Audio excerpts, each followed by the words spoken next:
Qui pouvait prédire un tel succès ? 20 ans après la sortie des premiers jeux, les monstres de poche ont dominé le monde une seconde fois. Concentré le temps d'un été, l'effervescence autour des petites bestioles fut de courte durée. Mais jamais les Pokémon n'avaient été aussi puissants. Qui dans votre entourage n'a pas donné sa chance à Pokémon Go ? Des parents pourtant dépassés par Pikachu et Salamèche en l'an 2000, aux plus jeunes, alors étrangers aux créatures de Game Freak, tout le monde semble avoir joué le jeu. Créer un tel engouement semblait pourtant loin d'être gagné. Pendant des années, Pokémon est resté une franchise réservée à une certaine catégorie de joueurs. Alors comment on en est arrivé là ? Que trouve-t-on aux origines de Pokémon Go et quelles sont les raisons de son succès ? Vous connaissez le refrain ? On a des bails à translucider. Retour sur le phénomène le plus dingue de l'été 2016, la Pokémon Go Mania.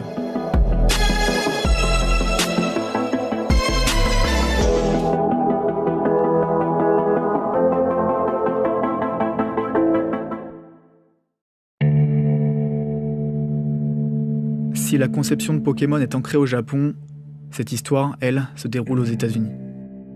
Il y avait dans un petit village du Texas un gamin passionné d'informatique qui passait des heures à coder sur son Atari 400. Ce garçon, c'est John Henke. Lorsqu'il entre à l'université de Californie quelques années plus tard, le jeune homme a l'ambition de se lancer dans le secteur du jeu vidéo. Il rejoint la start-up d'un camarade de classe, Archetype Interactive, qui développe le titre Meridian 59. Sorti à la fin de l'année 95, ce jeu est considéré comme le premier MMORPG en 3D. Après ça, Henke et ses collègues revendent très vite leur boîte pour se tourner vers la géolocalisation. En 2000, ils fondent Keyhole, une entreprise qui collecte les images satellites et les rend accessibles depuis n'importe quel ordinateur. Le studio est vite repéré et racheté par Google. Henke restera alors 6 ans chez ces derniers, où il supervisera notamment le développement de Google Earth, puis de Google Maps. Et puis en 2010, John Henke espère revenir à ses ambitions de combiner géolocalisation et jeux vidéo. J'ai toujours pensé qu'on pourrait créer un jeu génial en utilisant toutes ces données géographiques à notre disposition. Les téléphones devenaient de plus en plus puissants et je me disais que le temps viendrait où l'on pourrait faire un jeu incroyable basé sur le monde réel. Pour mener son projet à bien, Henke pense quitter Google, mais on le persuade de rester. De là, on lui fournit le personnel et les ressources nécessaires pour créer une start-up incubée par la firme. Henke nomme la compagnie Niantic Labs et l'entreprise dévoile ses 2 premiers produits en 2012. D'abord Field-Trip, une application mobile qui alerte ses utilisateurs des points d'intérêt à proximité, mais ce qui concentre l'attention, c'est surtout l'autre projet, un jeu avant-gardiste exploitant le concept encore peu connu de réalité augmentée. Ce jeu, c'est Ingress. Ingress met en place 2 équipes qui s'affrontent pour prendre le contrôle de portails, situés dans les lieux publics, les parcs et les monuments. En 2014, le jeu compte 7 millions de joueurs. Et d'ailleurs, fait surprenant, il semblerait que la communauté japonaise autour d'Ingress soit très forte. Si ces chiffres sont prometteurs, Niantic cherche une façon d'étendre sa communauté. Henke pense concevoir un jeu lié à une franchise célèbre pour s'assurer une meilleure visibilité. Mario et Donkey Kong sont évoqués. Pokémon revient de temps en temps, mais rien de concret. 2014. Tatsuo Nomura, ingénieur chez Google, conçoit un plan autour de Pokémon pour des raisons obscures. Avec le 1er avril qui approche, Nomura a l'idée d'offrir aux possesseurs de smartphones un moyen de chasser les Pokémon sur Google Maps. Il organise une rencontre à la Pokémon Company par l'intermédiaire d'un ami. Tsunekazu Ishihara trouve l'idée originale et accepte de suite. Il n'y a pas vraiment eu de négociation, Relate Nomura. Le projet est lancé et voilà ce que ça donne. Now, using the technology created by the Google Maps team, we've prepared the most rigorous test known to man to find the world's best Pokémon Master. D'abord prévu pour durer 3 jours, le Pokémon Challenge s'est allongé à 5 jours pour laisser aux joueurs l'occasion de compléter leur Pokédex. Ceux qui ont réussi à attraper les 151 Pokémon pendant l'événement ont reçu une lettre de félicitations avec des cartes Pokémon Masters offertes par Google. Le succès de ce canular attire le regard de John Henke et lui met vite la puce à l'oreille. Il faut à tout prix pousser cette idée plus loin. L'homme demande à Nomura si ce dernier peut organiser une nouvelle réunion à la Pokémon Company. Les dés sont jetés. John Henke est assis dans une salle de conférence à Tokyo. Tsunekazu Ishihara se tient face à lui. L'Américain expose ses plans. Le courant passe bien. Il faut dire qu'Ishihara est un fan d'Ingress, passant tous les jours un peu de temps à jouer avec sa femme. Le président de la Pokémon Company comprend tout de suite à quel point l'idée de combiner géolocalisation et Pokémon sur mobile peut être puissante. Un projet comme celui-ci pourrait parler à beaucoup de monde, et l'engouement autour du Pokémon Challenge d'avril 2014 ne fait que renforcer les convictions du producteur japonais. Alors président de Nintendo, Satoru Iwata apporte un soutien financier au projet. Après s'être accordé pour partager les futurs revenus entre Niantic, la Pokémon Company et Nintendo, John Enki revient aux États-Unis avec le jeu le plus ambitieux de sa carrière sur les bras. They were into the concept and kind of got it from day one. So I've given a lot of pitches for different, kinds of businesses and partnerships through the years, but this was one, and I'm sure you guys have experienced a similar thing where from that very first meeting, it just seemed inevitable. Both parties were like, we have to do this. Dans les bureaux de Niantic au cœur de Google, le développement du jeu Pokémon sur mobile se fait sans bruit. Si ce sont les Américains qui se chargent intégralement du projet, 2 figures importantes de Pokémon interviennent sur le jeu. Personnage clé de Game Freak, Junichi Masuda apporte son aide sur la musique et le design des créatures. Tsunekazu Ishira, quant à lui, porte une attention particulière à ce que la franchise soit respectée. Pour développer le jeu, Niantic s'appuie sur les données de Google Maps afin de générer des créatures différentes selon l'habitat. Ils reprennent également les informations recueillies par les joueurs d'Ingress pour implémenter les Pokéstops et les arènes. En août 2015, après une année de développement, Niantic s'émancipe de Google et devient une entreprise indépendante. Les bureaux sont déménagés à San Francisco et les développeurs poursuivent leur travail dans l'ombre. Mais plus pour longtemps. Le soir du 9 septembre et à la surprise générale, une conférence de presse est donnée à Tokyo.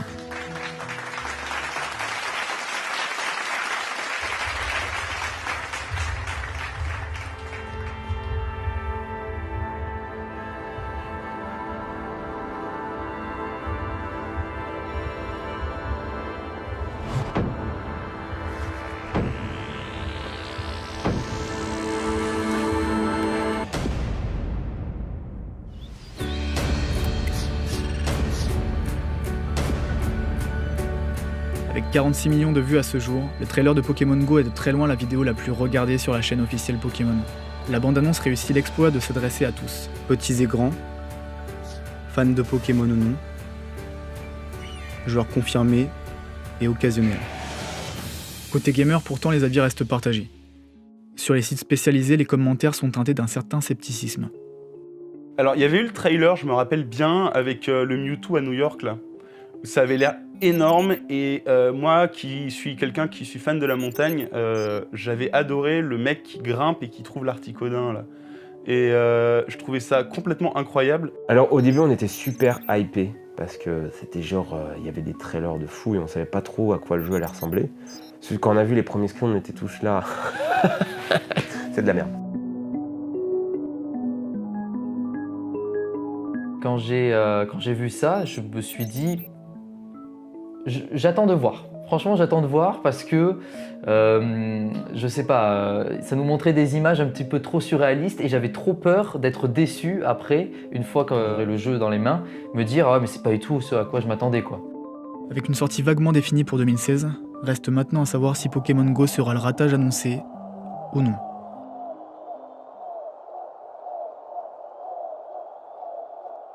En 2016, Pokémon a 20 ans. Pour marquer le coup, la Pokémon Company investit un spot de pub pendant le Super Bowl. Et s'il y a un mot pour le résumer, ce serait épique.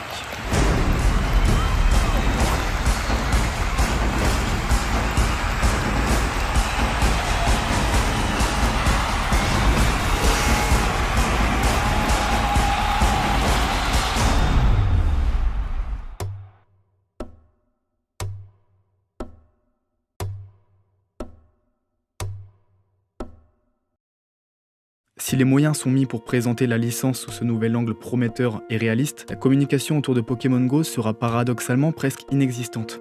L'année passant, le jeu ne connaîtra pas d'autres trailers avant le lancement et sa date de sortie ne sera communiquée qu'au dernier moment. Niantic déploiera simplement une version bêta limitée à quelques joueurs au Japon avant de s'étendre à l'Australie, à la Nouvelle-Zélande et aux États-Unis. Le 15 juin à l'E3, un Nintendo Trios d'une quarantaine de minutes est organisé. Ishihara et Masuda sont de la partie. Les deux hommes dévoilent leur projet en détail, offrent aux spectateurs des séquences de gameplay et annoncent un lancement fin juillet.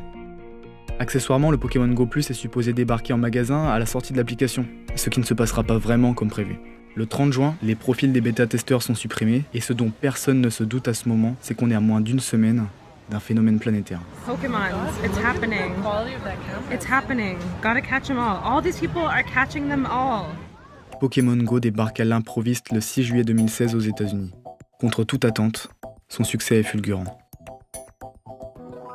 Le lendemain de sa sortie, le jeu mobile est plus téléchargé que Tinder. 5 jours plus tard, son temps d'utilisation moyen dépasse celui de Snapchat, WhatsApp ou encore de Twitter et Facebook.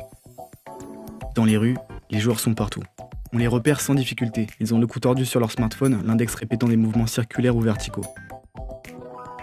Cerise sur le gâteau, quelques célébrités sont aperçues en train de collectionner des petits monstres. Pokémon Go semble avoir renversé les États-Unis en un claquement de doigts.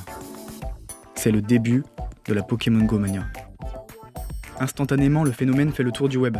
En France, Pokémon Go semble prévu pour le 15 juillet. Le truc, c'est que les joueurs du monde entier crèvent de mettre la main sur le jeu de l'été.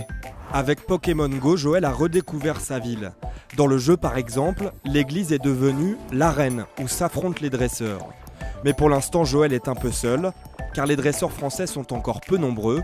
La sortie officielle du jeu dans l'Hexagone est prévue plus tard cet été.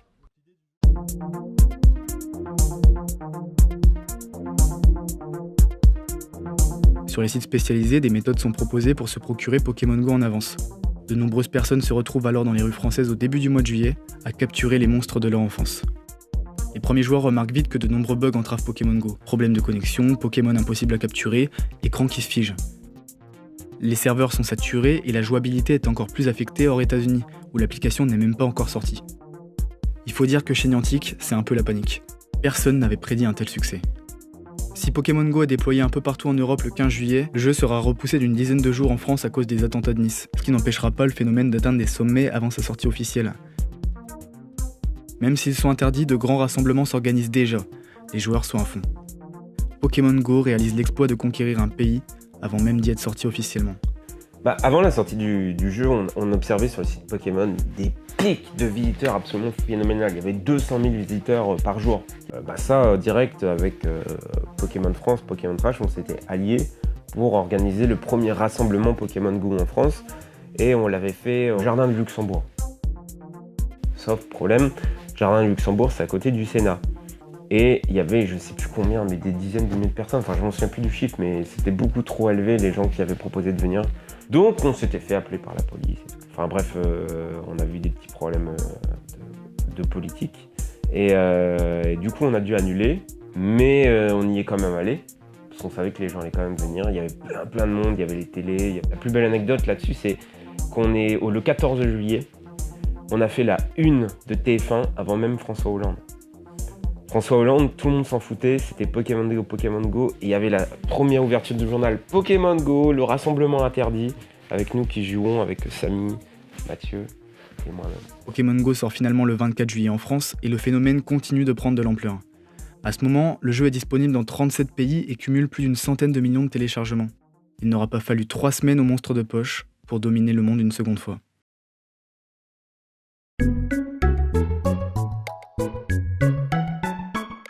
Devant une réussite pareille, on est en droit de se poser quelques questions. Pourquoi cette viralité ? Pourquoi un tel engouement chez tout type de joueurs, fans de Pokémon ou non ? Comment s'explique le succès dingue de Pokémon Go ? C'est extrêmement divertissant. Le fait que ce soit en réalité augmentée, ça change des autres jeux qu'on peut connaître actuellement. Il faut donc commencer par aborder cette notion de réalité augmentée. En juillet 2016, le concept n'est pas très familier. Longtemps fantasmé dans l'imaginaire collectif, cette technologie fut effleurée par la Nintendo 3DS avec ses cartes RA. Ingress se basait sur un concept similaire, mais le jeu est resté réservé à un public au final assez restreint sur l'échelle mondiale. Avec la réalité augmentée, le virtuel se superpose ainsi au réel. À contre-courant des autres productions du moment, cette feature innove et surprend, et c'est peut-être l'une des premières raisons du succès de Pokémon Go. Les joueurs sont surexcités de pouvoir interagir avec le virtuel depuis la réalité, un effet d'ailleurs accentué du fait que ces objets virtuels en question soient des Pokémon. Ce qui nous mène directement à la deuxième raison du succès de l'application mobile. Pokémon. Ancré culturellement depuis 20 ans, tout le monde connaît l'existence de Pikachu. Aussi, l'appel à l'aventure véhiculé depuis toujours par la licence n'a pas manqué d'attirer les joueurs. Pokémon Go prolonge l'expérience des jeux originels et constitue ce qui se rapproche le plus d'une véritable chasse aux petits monstres. Jamais l'immersion n'avait été aussi forte et l'exemple le plus marquant c'est peut-être celui de ce néo-zélandais Tom Curry, qui a quitté son travail pour partir capturer des Pokémon dans tout le pays pendant 2 mois. Je voulais vivre une aventure. Je travaille depuis 6 ans et cherchais désespérément une pause. Pokémon m'a donné la chance de vivre ce rêve. Sachant qu'un grand nombre d'utilisateurs de Pokémon Go ont connu les créatures de Game Freak pendant leur enfance, il est alors très intéressant de dresser un parallèle avec la Pokémania de l'an 2000 et de comparer les profils des joueurs sur ces deux périodes. Presque 20 ans plus tôt en France, les monstres de poche grouillaient sur les cartouches de Game Boy, au recto des cartes à jouer, derrière les écrans cathodiques et sur les albums de stickers, ciblant globalement les enfants de 5 à 14 ans. De leur côté, les adultes avaient beaucoup de mal à comprendre le succès de ces créatures idolâtrées par les plus jeunes. En 2000, je venais d'avoir 8 ans, mes parents avaient la trentaine et comme la plupart des adultes, ils ne partageaient pas Pokémon avec moi. En 2016, la situation n'a rien à voir. Ma mère comptait parmi les joueurs de Pokémon Go et elle n'était pas la seule. L'application a touché un grand nombre de quarantenaires, de quinquagénaires et même de personnes de plus de 60 ans. Comment se fait-il que Pokémon ait fini par atteindre une génération indifférente aux monstres de poche 20 ans plus tôt ? Alors on va dire qu'il y a un croisement de plusieurs phénomènes, c'est que vous savez qu'à l'inverse de ce que l'on croit, les plus connectés ce sont les 35-49 ans, donc peut-être l'âge de vos parents finalement, et c'est-à-dire que finalement on sait que des jeux comme Candy Crush, entre autres, sont des jeux qui sont avant tout joués par une grande majorité d'adultes. Je crois qu'il y avait aussi cette dimension de se dire qu'il y avait cette forme de nouveauté quand même très étrange, qui était assez bluffante pour des gens qui n'étaient pas du tout, qui n'avaient jamais vraiment vécu l'expérience de la réalité augmentée, qui était finalement qu'on pouvait trouver avec certaines tablettes ou autres, mais c'était pas très courant. Donc finalement, c'était quand même très bluffant au début. Il y avait un côté terriblement ludique. Et je crois que c'est ça qui est très intéressant, c'est que les adultes puissent à nouveau jouer. Il y en a plein qui me disaient, quand je leur disais que je faisais des vidéos sur Pokémon, ils me disaient « Ah, sur Pokémon Go ?» Je disais « Non, pas spécialement. Sur le jeu vidéo Pokémon, en fait, les gens connaissaient uniquement Pokémon Go. Et les premiers jeux, même Pokémon rouge ou bleu, les personnes de 40, 50 ans qui sont pas dans ça, ne savaient pas du tout. Ils ont vraiment entendu que Pokémon Go, quoi. C'est marrant. » L'une des explications majeures de la réussite de Pokémon Go réside aussi dans la mobilité. Le nombre de joueurs sur mobile a augmenté de manière folle ces dernières années, surtout que l'application présente l'avantage d'être gratuite, et que le phénomène a été renforcé par les réseaux sociaux. Si les jeux Pokémon sur Game Boy affichaient l'ambition plus ou moins réussie de connecter les gens, Pokémon Go y parvient complètement.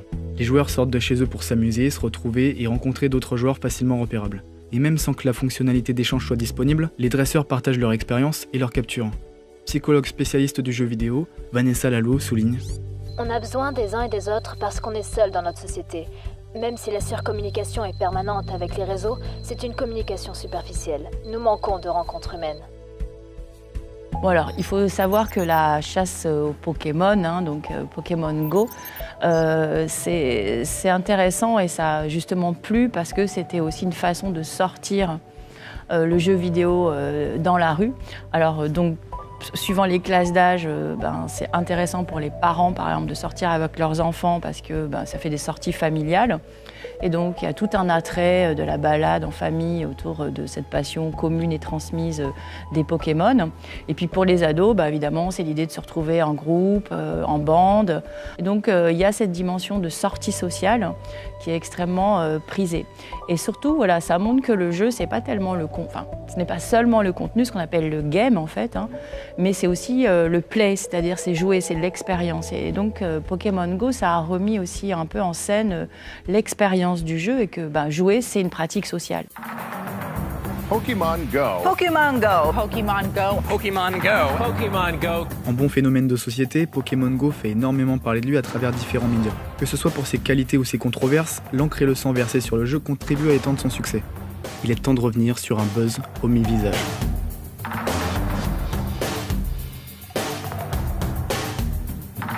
Dans les médias, on s'attarde surtout sur les dérives du jeu phénomène, avec une certaine tendance alarmiste. Des Pokémon apparaissent dans les cimetières du monde entier, et ça dérange.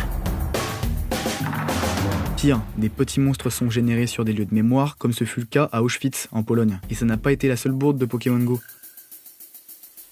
Les créatures ont empiété sur d'autres lieux gardés, comme par exemple dans le parc mémorial d'Hiroshima, ou dans l'enceinte même de la zone 51. Dans certains pays, l'histoire est très loin de faire rire. En Russie, le youtubeur Ruslan Sokolovski est arrêté pour blasphème en septembre 2016. Le jeune homme de 21 ans s'était filmé en train de jouer à Pokémon Go dans l'église de tous les saints à Yekaterinbourg. Et si Niantic s'est par la suite occupé d'enlever les Pokémon de ces lieux interdits, l'application a connu d'autres controverses. Il est arrivé que des personnes mal intentionnées utilisent les Pokéstops et les arènes pour agresser les apprentis dresseurs. Aux États-Unis, certains propriétaires se sont permis de tirer sur les joueurs rôdant trop près de chez eux. Et fatalement, ce qui devait arriver arriva. Les joueurs ont tristement perdu la vie en jouant à Pokémon Go. Le 20 juillet 2016, un jeune Guatémalien de 18 ans est abattu après être entré par effraction dans une maison de Chiquimula. C'est le premier décès sur les bras de l'application. Principalement, ce qui alerte les médias aussi, c'est que Pokémon Go souffre d'un problème inhérent. Le fait que les joueurs aient les yeux rivés sur leur smartphone les empêche de prêter attention à ce qui les entoure. Les piétons, cyclistes et autres skateboarders prennent des risques et manquent parfois de se faire renverser par une voiture à cause d'un Pokémon sauvage. En Californie, 2 joueurs chutent d'une falaise mais s'en tirent avec des blessures légères. Au Cambodge, par contre, une fille meurt renversée par une voiture alors qu'elle voulait capturer un Pokémon sur la route. Les piétons sont pas les seuls à se mettre en danger. Les gens jouent au volant et toute une campagne de prévention sensibilise les joueurs au risque d'un tel comportement. L'application fait aussi parler d'elle pour d'autres raisons. Certaines versions du jeu téléchargées via des sources non officielles cachent des chevaux de Troie qui viennent détruire les smartphones ou volent les données privées de l'utilisateur. 10 jours après la sortie du jeu, 215 versions pirates de Pokémon Go circulent sur les stores, ce que la presse ne manque pas de souligner. Il faut également mentionner toutes les applications tierces à Pokémon Go. Disponible sur Android et iOS, Pokémon Go Chat est un software développé par un bêta-testeur, frappé de voir qu'on ne pouvait pas discuter de joueur à joueur. Sorti un jour avant Pokémon Go, l'appli a été installée 10 000 fois en 24 heures. Des chiffres qui ne feront que grimper les jours suivants, au point que le développeur de l'application doit investir 4 000 $ en serveur pour que les nouveaux arrivants puissent enregistrer leur profil. D'autres applications voient le jour pour combler les manques de Pokémon Go. Il faut dire qu'au mois de juillet 2016, le radar indiquant l'emplacement des Pokémon sauvages ne fonctionne pas. C'est le bug des 3 pas. Dépassés par les événements, les équipes de Niantic ont annoncé chercher une solution, sans plus forcément donner de nouvelles. C'est pour remédier à ce problème, et aussi dans l'optique de simplifier le jeu, qu'est née l'application Pokéradar, très vite arrivée numéro 2 sur l'App Store. Le software s'appuie sur le crowdsourcing. Les joueurs indiquent l'endroit de rencontre avec un Pokémon sur la carte, ce qui complète la base de données, et aide les autres joueurs à trouver le Pokémon de leur choix. Seul ennui, rien n'empêche que de fausses informations circulent. Faut alors parler d'une autre application qui a fait encore plus de bruit. Pokévision. Ici, pas de crowdsourcing. L'appli va directement chercher dans les données internes du jeu pour indiquer l'apparition des Pokémon. Disponible sur navigateur et sur iOS, Pokévision profite d'un succès fou et compte 50 millions d'utilisateurs en 3 semaines. C'est juste dingue. Ces pratiques sont vite repérées par les équipes de Niantic qui soutiennent pas franchement le projet. Les joueurs se font du mal parce que ça enlève tout le fun du jeu. Il y a des gens qui collectent les données dans nos systèmes et c'est contre nos conditions d'utilisation. Le 31 juillet, Niantic publie une mise à jour décisive pour Pokémon Go. Au lieu de réparer le radar, celui-ci est tout simplement supprimé. Et avec le soutien de Nintendo, la firme demande l'arrêt des sites comme Pokévision. Ces mesures sont prises comme une trahison et on observe des réactions très vives sur les réseaux.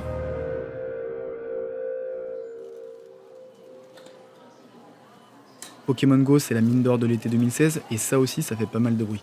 Au-delà des sommes monstrueuses récoltées tous les jours via les achats in-app, l'application est capable de générer de l'argent autrement et ouvre une porte nouvelle sur la façon d'amener la publicité. Certains commerces exploitent le filon avant tout le monde et profitent de gains spectaculaires grâce aux monstres de poche. Les commerçants achètent des leurres pour les poster devant leurs enseignes. Des créatures virtuelles grouillent près des commerces. Les Pokémon attirent les joueurs et fatalement, ça impacte les ventes. Bon bail. Lorsqu'un client prend en photo un Pokémon en incluant dans le cadre un bout du restaurant et présente le cliché à la caisse, il gagne un milkshake gratuit avec son menu. C'est comme à la pêche. Vous mettez un leurre au bout de votre canne pour attirer les poissons. Fin juillet en France, l'enseigne Monoprix tente à son tour de surfer sur le succès de Pokémon Go. La boutique Saint-Michel à Paris lance une opération commerciale proposant un kit du dresseur remis sur présentation de l'application. Seul problème, une dizaine de sacs sont distribués seulement alors qu'1 millier de joueurs se rendent sur place. Bad buzz. Conscient des intérêts en jeu chez Niantic, la sortie de Pokémon Go ne se fait pas tout de suite au Japon, car des accords sont passés au préalable avec McDonald's qui verra 3000 de ses restaurants transformés en arènes. C'est le premier partenariat de Pokémon Go avec une enseigne. Mathieu Defayet, cadre chez Niantic, déclara plus tard qu'au pic du jeu en été, Pokémon Go attirait tous les jours 2000 visiteurs par restaurant au Japon. Avec au moins 15 centimes reversés à Niantic par client conduit dans un McDo, ça fait environ 3 millions de dollars par jour engrangés par la firme à cette époque. De quoi faire sourire Ronald et ses nouveaux amis.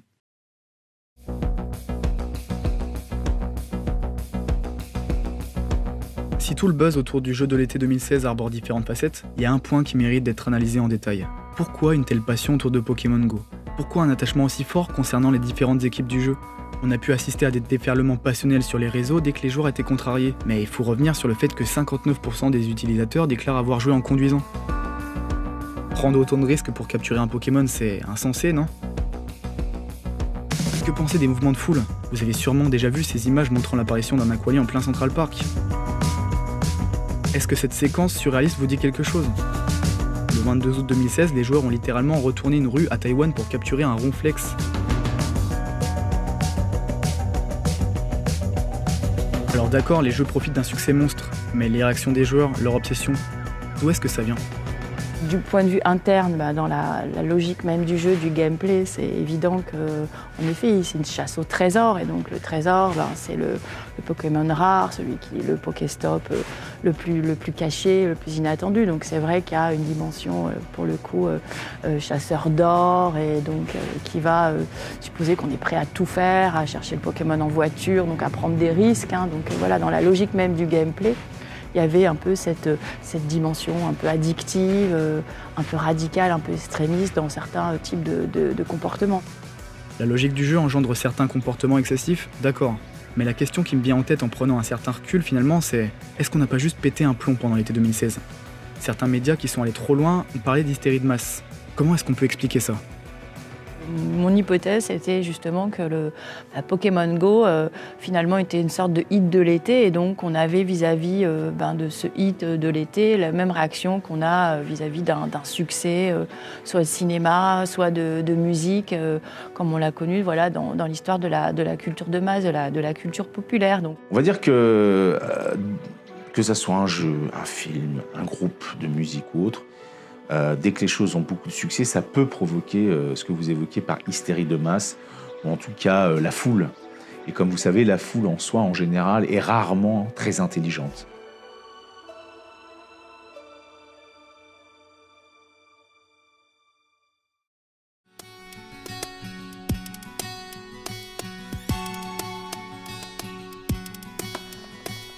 Si vous jouez encore à Pokémon, il y a sans doute eu un moment de votre vie où la pression sociale vous a éloigné des jeux. Probablement au collège, parce qu'à cet âge-là, on veut prouver sa maturité. Pour appuyer ces propos, on a posté un sondage sur Twitter auquel 1000 personnes ont répondu. 40% des sondés affirment avoir pris leur distance avec Pokémon à un moment donné. Ainsi, il est probable que vous ayez mis la licence de côté pour la retrouver plus tard, comme une façon de remettre la main sur votre jeunesse. C'est encore plus vrai pour les enfants de la Pokémania de l'an 2000. Une grande majorité d'entre eux se sont tournés vers d'autres activités après le premier impact des monstres de poche. À l'été 2016, et en surfant sur la nostalgie, Pokémon Go a contribué à rappeler à l'ordre tous ceux qui s'étaient détachés de Pokémon. Tous ceux qui ont peut-être affirmé un jour que les monstres de poche c'était pour les enfants. Ainsi, l'application de Niantic a contribué à réhabiliter Pokémon socialement. Et en voyant leur licence partagée par le plus grand nombre, les joueurs de Pokémon les plus fidèles se sont probablement sentis pris de court. Il peut être frustrant de voir sa licence préférée entre les mains des personnes qui n'y prêtaient pas attention la veille. Et c'est encore plus étrange de voir que ces nouveaux venus se sont réappropriés la licence au sens large. Mon frère qui a abandonné Pokémon après la Pokémania s'est comme beaucoup de monde mis à Pokémon Go, et ce qui m'a étonné c'est qu'il s'est complètement replongé dans l'univers des monstres de poche cet été-là. Il a revisionné la première saison de l'animé, celle qu'il avait connue quand il était tout petit, et je pense que Pokémon Go a vraiment été pour lui une passerelle vers l'enfance. Mais la série animée Pokémon n'est pas la seule à bénéficier d'une audience renouvelée. C'est la franchise dans sa globalité et sa communauté qui profite d'un immense regain d'intérêt. Nous on avait un petit peu raté le coche au début, enfin les premiers mois parce qu'on... Vraiment, il y avait ces idées que ça allait pas marcher. Donc on a mis une semaine ou 2 semaines avant de faire des vidéos dessus. Mais dès qu'on les a faites, il y a eu un succès monstrueux. C'est des vidéos à 4 millions de vues, etc. On n'a pas vraiment surfé dessus non plus. Il y avait des chaînes spécialisées qui sortaient tous les jours une astuce sur Pokémon Go, qui faisaient des vlogs de chasse. Il y avait vraiment tout un truc là-dessus. Nous, on a dû faire 5 vidéos au total dessus. Mais ça nous a fait de plus de 100 000 abonnés quand même. Pokémon Go a rendu un jeu mainstream populaire. Ça a rendu un jeu populaire dans une tranche d'âge, c'est-à-dire que tu as les 25-30 comme moi qui appréciaient Pokémon mais qui avaient du mal à assumer à la base. Et en fait, Pokémon Go est arrivé et a dit non mais en fait c'est rigolo quoi.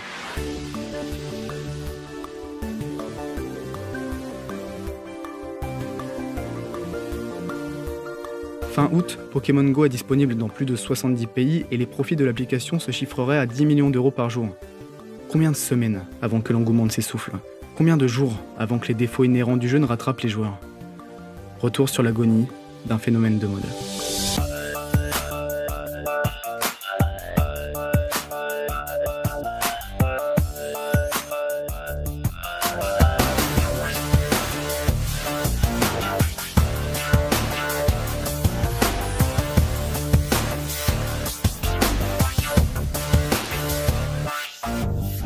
L'engouement autour de Pokémon Go fut à double tranchant. Composé de 70 employés, Niantic a eu beaucoup de mal à gérer les problèmes liés à la saturation des serveurs. Le succès leur est violemment tombé dessus, alors que le studio avait prévu d'amener de nouvelles fonctionnalités petit à petit pour construire progressivement sa communauté. Que ce soit le problème des 3 pas ou les apparitions buggées des Pokémon, ces soucis techniques ont pu finir par décourager les joueurs.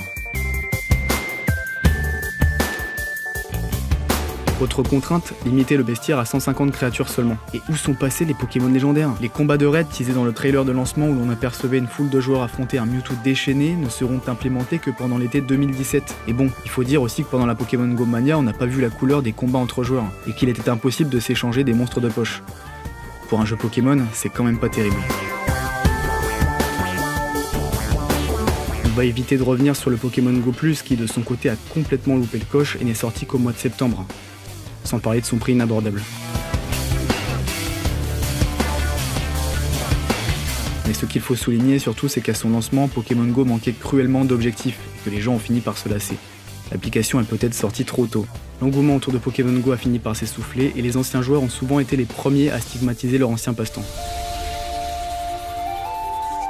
C'est quelque chose qu'on observe à chaque phénomène de mode. Une fois la Pokémania passée, les enfants des années 2000 avaient tendance à rejeter Pikachu et ses potes.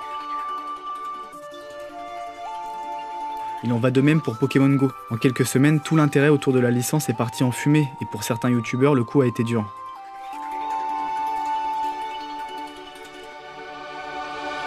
À la fin de l'été 2016, la Pokémon Go Mania s'achève.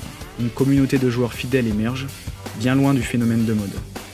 Aujourd'hui, ils forment une base solide autour de l'application qui continue de générer des centaines de milliers de dollars par jour. Mais dans l'absolu, une grande majorité de joueurs ont laissé Pokémon Go les dernières semaines d'août 2016. À la fin de cet été-là, la vie a repris son cours.